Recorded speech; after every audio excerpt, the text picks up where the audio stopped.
परम संत कृपाल सिंह जी महाराज की जय।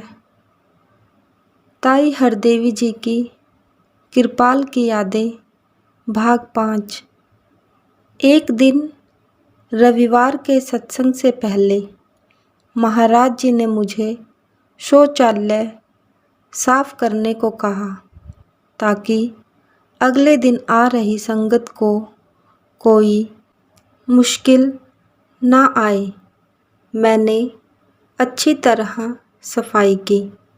आधी रात के समय महाराज जी ने मुझे शौचालय की सफाई के बारे में पूछा। मैंने कहा कि बिल्कुल सफाई कर दी है, परंतु मुझे पता नहीं था कि मेरी सफाई के बाद किसी बुजुर्ग आदमी ने शौचालय को गंदा कर दिया है। इतने में महाराज जी बिना किसी को बताए शौचालय की तरफ गए और उन्हें गंदा पाकर खुद अपने हाथ से साफ किया। जब इस बात का मुझे पता चला तो मैंने माफ़ी मांगी।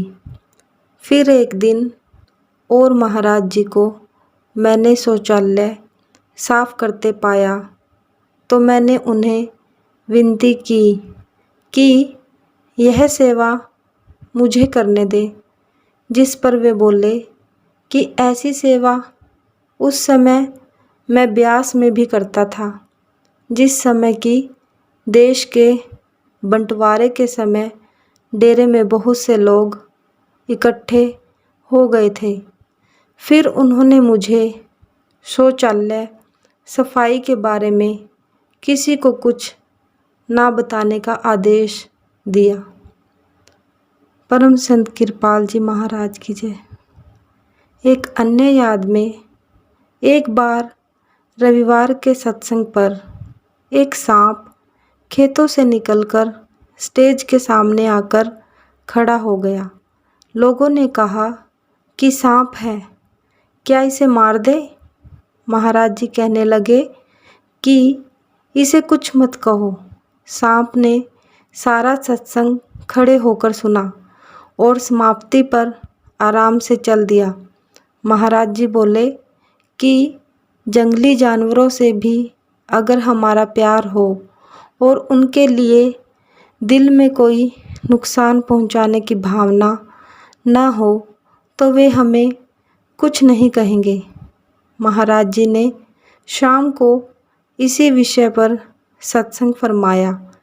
कहने लगे कि महापुरुषों को देखकर जंगली जीव भी अपनी जंगली आदतें छोड़ देते हैं।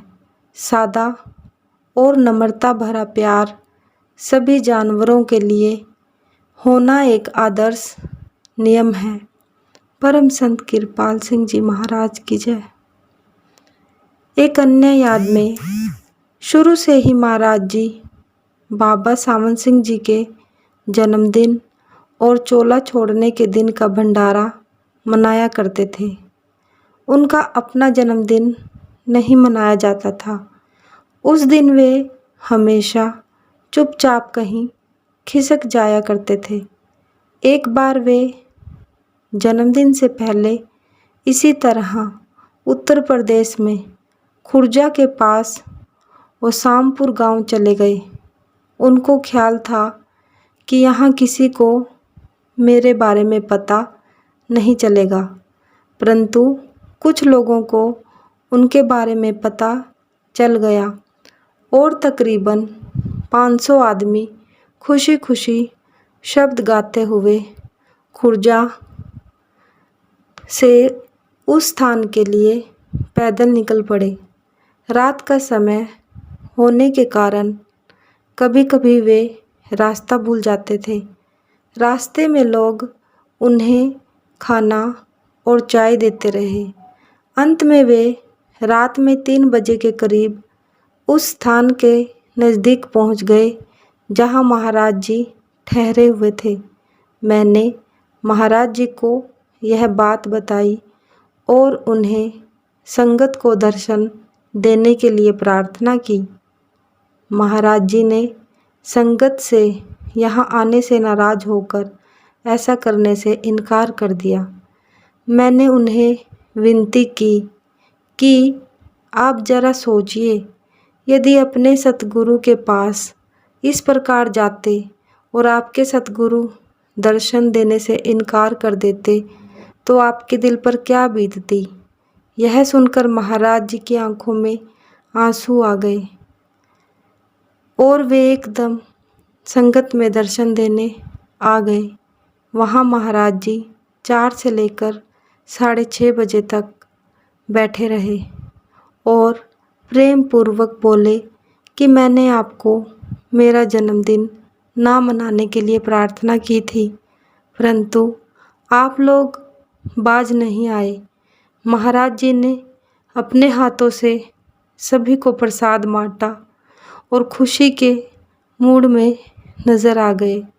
महाराज जी को खुश देखकर संगत ने नम्रतापूर्वक प्रार्थना की कि आप अपना जन्मदिन भविष्य में भी मनाने की इजाज़त दें। संगत का प्रेम देखते हुए महाराज जी को इस बात की सहमति देनी पड़ी। इस तरह महाराज जी का जन्म दिन मनाने का सिलसिला शुरू हो गया। परम संत कृपाल सिंह जी महाराज की जय। परम संत कृपाल सिंह जी महाराज की जय। बाबा सावन सिंह जी महाराज की जय। धन धन सतगुरु, धन धन सतगुरु।